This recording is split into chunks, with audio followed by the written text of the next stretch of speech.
Hello dear students, welcome to my online class.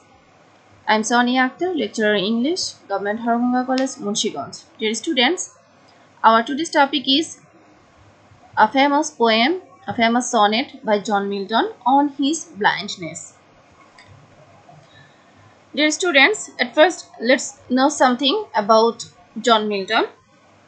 John Milton was born in 1608. He has written some literary works which are very famous, which are very known, popular. Paradise Lost is one of them. Paradise Lost was published in 1667.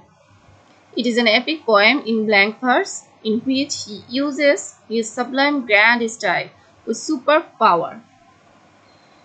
Its topic is the fall of man. Paradise Regained was published in 1671, another famous writing of John Donne. It is also an epic in which he shows how Christ overcomes Satan, the temper. Dear students, John Milton is also known as epic poet. He is considered second only to William Shakespeare in the history of English language poetry. As John Milton was a poet of the 17th century, so he had already had before him the models of three types of sonnets: the Italian, the Shakespearean, and the Spenserian. He chose the Italian model for his sonnets. On His Blindness is a type of sonnet which conforms to the Italian model, though not in detail. On His Blindness is a sonnet of 14 iambic pentameter lines, and the rhyme scheme is, you can see here, and the rhyme scheme is A B B A, A B B A, okay, A B B A, A B B A of the octave. It is the octave. It is the octave of this sonnet On His Blindness, and the rhyme scheme of the octave is A B B A, A B B A. Now this is the sestet of this sonnet On His Blindness, and the rhyme scheme of the sestet is, look at this, C D E, C D E, C D E. Okay, so you can see the rhyme scheme here. But he has not maintained the clear-cut division between the octave and the sestet so far as the physical structure of the sonnet is concerned. The eighth line of the octave does not end with a full stop. You can see here, the end of the octave does not end with a full stop, okay, but runs on into the sestet. It runs on into the sestet. এখানে কোনো full stop নেই, যেহেতু আমরা জানি যে অক্টেভটা শেষ হওয়ার কথা 8 লাইনের মধ্যেই ফুল স্টপ থাকার কথা, কিন্তু আমরা এখানে দেখতে পাচ্ছি যে অক্টেভটি সেস্টেটের মধ্যে চলে গেছে, এটা শেষ না হয়ে এখান থেকেই সেস্টেটের শুরু হয়েছে। ওকে, so dear students, now we will learn the poem, the sonnet, line by line with Bengali meaning. So listen to me very carefully and attentively. This is the first four lines, first quatrains of this sonnet. When I consider how my light is spent. The poet is saying, John Milton is saying, when I consider how my light is spent. কবি এখানে চিন্তা করছে যে কিভাবে আমার, light means eyesight, যেহেতু আমরা জানি জন মিল্টন জীবনের একটা পর্যায়ে মেবি 46 ইয়ার ওল্ড তখন তিনি অন্ধ হয়ে গিয়েছিলেন। তো প্রায় 46 বছর বয়সে তিনি অন্ধ হয়ে গিয়েছিলেন। His eyesight was lost. So তিনি এখানে বলছেন যে when I consider how my light is spent, যখন আমি ভাবি যে কিভাবে আমার এই চোখের আলো খরচ হয়ে গেল। তো আমরা জানি যে আমরা সময় খরচ হয়েছে আমাদের টাকা খরচ হয়ে যায়। তো কবি এখানে কি বলছেন যে how my light is spent, কিভাবে আমার চোখের আলো খরচ হয়ে গেল। এর হাফ মাই ডেজ, এর half my days in this dark world and wide. Half my days মানে তার জীবনের অর্ধেক হওয়ার পূর্বেই, তার জীবনের অর্ধেক হওয়ার পূর্বেই কিভাবে তার চোখের আলো শেষ হয়ে গেল। এখন তিনি কোথায় আছেন? In this dark world and wide, এই প্রশস্ত অন্ধকার পৃথিবীতে তিনি এখন অন্ধ হয়ে আছেন। And that one talent which is death to hide lost with me useless, ঠিক আছে? তো and that one talent, talent means poetic talent, the poet's poetic talent, এখানে মিল্টনের poetic talent যেটা ছিল, যেটা তার গড গিফটেড ছিল, যেটা তার একটা প্রতিভা ছিল, সেটাকে তিনি বোঝাচ্ছেন ট্যালেন্ট হিসেবে। তো and that one talent which is death to hide lost with me useless, তো কবির যে ট্যালেন্ট ছিল সেটা কি এখন ইউজলেস হয়ে আছে। হ্যাঁ, একেবারে তিনি, যদিও তার ট্যালেন্ট আছে, অন্ধ হওয়ার কারণে তিনি কিন্তু তার ট্যালেন্টকে কাজে লাগাতে পারছেন না, তিনি লিখতে পারছেন না, যেটা তার এই ট্যালেন্ট শুধুমাত্র তার মৃত্যুর মাধ্যমেই শেষ হওয়ার কথা ছিল। যখন তিনি মারা যাবেন তখনই শুধু এই ট্যালেন্টের সমাপ্তি হওয়ার কথা ছিল, কিন্তু কি হলো, তিনি যখন অন্ধ হয়ে গেলেন, সেই অন্ধ হওয়ার কারণে মৃত্যুর পূর্বেই তার এই প্রতিভা কি ইউজলেস হয়ে গেল, বৃথা হয়ে গেল, কোনো কাজে আসছে না, তিনি এই প্রতিভাকে কাজে লাগাতে পারছেন না। সেটাই তিনি বলছেন যে আমার মৃত্যুর মাধ্যমে যে ট্যালেন্ট শেষ হওয়ার কথা ছিল সেটা এখন অন্ধ হওয়ার কারণে ইউজলেস হয়ে গেছে, তিনি তা কাজে লাগাতে পারছেন না। Though my soul more bent, যদিও তিনি কি তিনি বুঝতে পারছেন যে তার আত্মা, তার মন আরো বেশি অনুগত হচ্ছে কার প্রতি? বিধাতার প্রতি। Though my soul more bent, আরো বেশি উইলিং হচ্ছে। Next line, to serve therewith my maker, to serve therewith my maker and present my true account lest he returning child। তো কবি এখানে বলছেন যে আগের লাইনে যেটা ছিল, though my soul more bent to serve therewith my maker, maker বলতে এখানে ক্রিয়েটরকে বোঝানো হচ্ছে, দ্য অলমাইটি ক্রিয়েটরকে বোঝানো হচ্ছে যে তাকে সৃষ্টি করেছে, তার প্রতি তিনি আরো বেশি অনুগত হচ্ছে, তার আরো বেশি তার সেবা করতে ইচ্ছে করছে।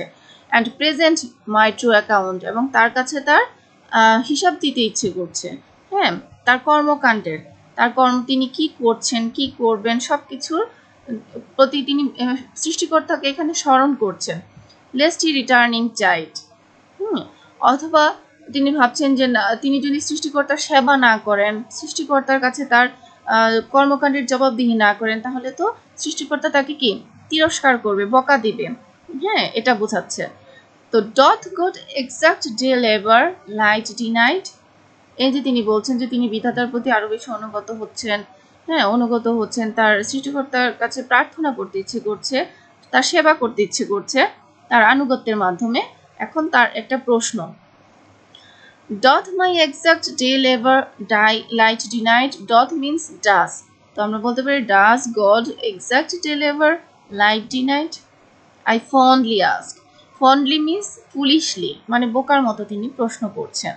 হ্যাঁ, যে তার ভিতরে অনেক কিছুই ভাবনা চিন্তা ঘুরপাক খাচ্ছে, যেহেতু তিনি অন্ধ হওয়ার কারণে কিছুটা অবসরে আছেন, কোনো কাজ করছেন না, লিখতে পারছেন না, অনেক টেনশন তার ভিতরে, একা তিনি অ্যালোন হয়ে গেছেন। তো একাকী মানুষের ভিতরে অনেক চিন্তা আসে।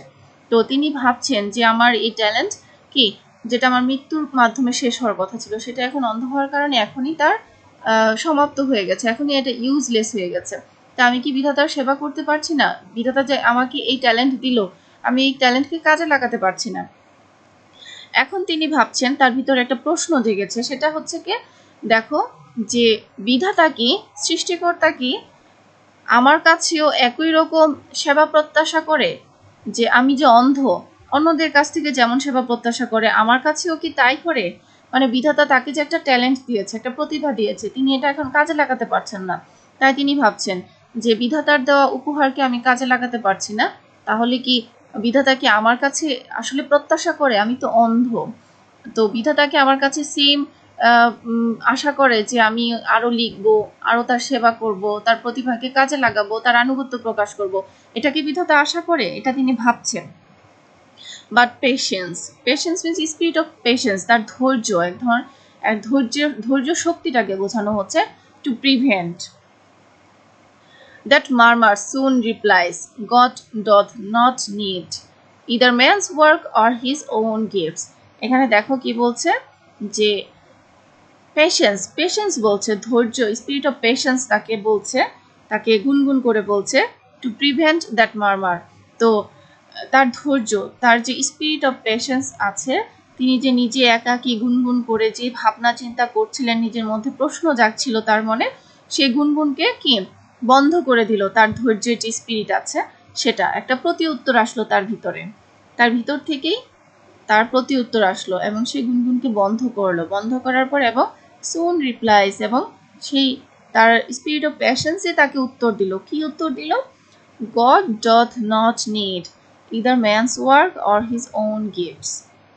যে কি বিধাতার, ক্রিয়েটরের কোনো কিছুরই প্রয়োজন নেই, তার মানুষের সেবারও প্রয়োজন নেই, or his own gifts, অথবা মানুষকে তিনি যা উপহার দিয়েছেন সেগুলোরও কোনো প্রয়োজন নেই, যে সেগুলোকে কাজে লাগাতে হবে তারও কোনো প্রয়োজন নেই বিধাতার। যে মিল্টন যে ভাবছেন যে বিধাতা তাকে একটা ট্যালেন্ট দিয়েছে, লেখার ক্ষমতা দিয়েছে, কিন্তু অন্ধ হওয়ার কারণে তিনি সেই প্রতিভা, সেই ট্যালেন্টকে কাজে লাগাতে পারছে না, তাহলে কি বিধাতা রাগ করবে, তাকে কি তিরস্কার করবে? বা বিধাতা কি চায় তিনি এগুলো কাজে লাগাক, অন্ধ হওয়া সত্ত্বেও এই কাজগুলো করুক? তো তখনই তার ভিতর থেকে একটা উত্তর আসে যে আসলে তো বিধাতার এগুলো প্রয়োজন নেই, মানুষের কোনো কাজেরও প্রয়োজন নেই, তিনি মানুষকে যা গিফট দিয়েছেন সেগুলোরও প্রয়োজন নেই। হু বেস্ট বিয়ার হিজ মাইন্ড yoke, দে সার্ভ হিম বেস্ট। এখানে বলছেন যে সেই লোকগুলোই, তারাই কি তাকে বিধাতাকে, এখানে সার্ভ হিম বেস্ট বলতে বিধাতাকে বোঝানো হচ্ছে যে তারাই তাকে বেশি সেবা করে বা তার আনুগত্য বেশি প্রকাশ করে, যারা নাকি কি বিধাতার দেওয়া যে ইয়ক, মানে এখানে ইয়ক বলতে আমরা জানি জোয়ার, কিন্তু এখানে ইয়ক বলতে হচ্ছে রেসপন্সিবিলিটি বোঝানো হচ্ছে, বার্ডেন এক ধরনের।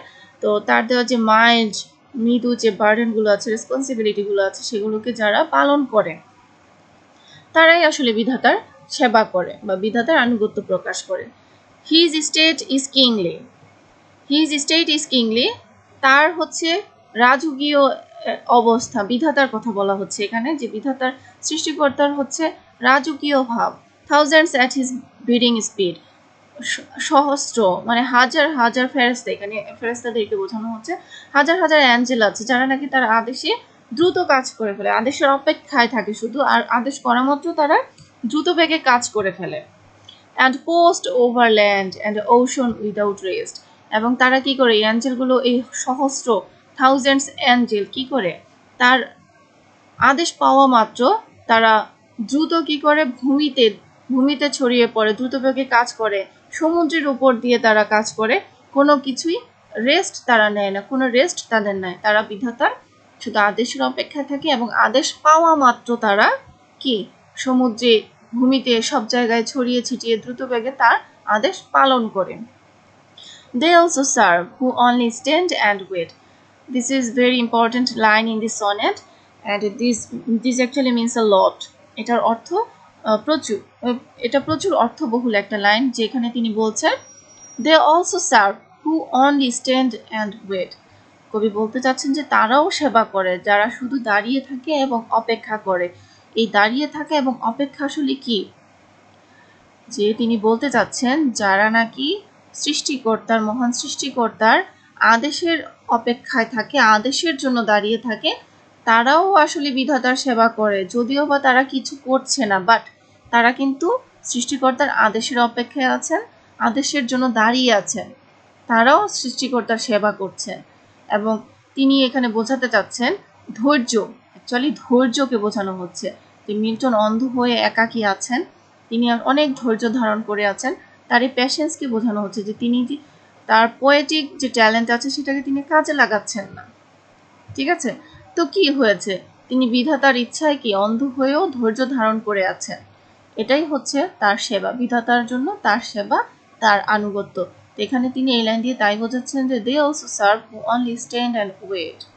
Okay, so dear students, this is the meaning of the poem. It is a very nice piece of poetry by John Milton. Hopefully, you have enjoyed it much. And thank you all. Stay home, stay safe.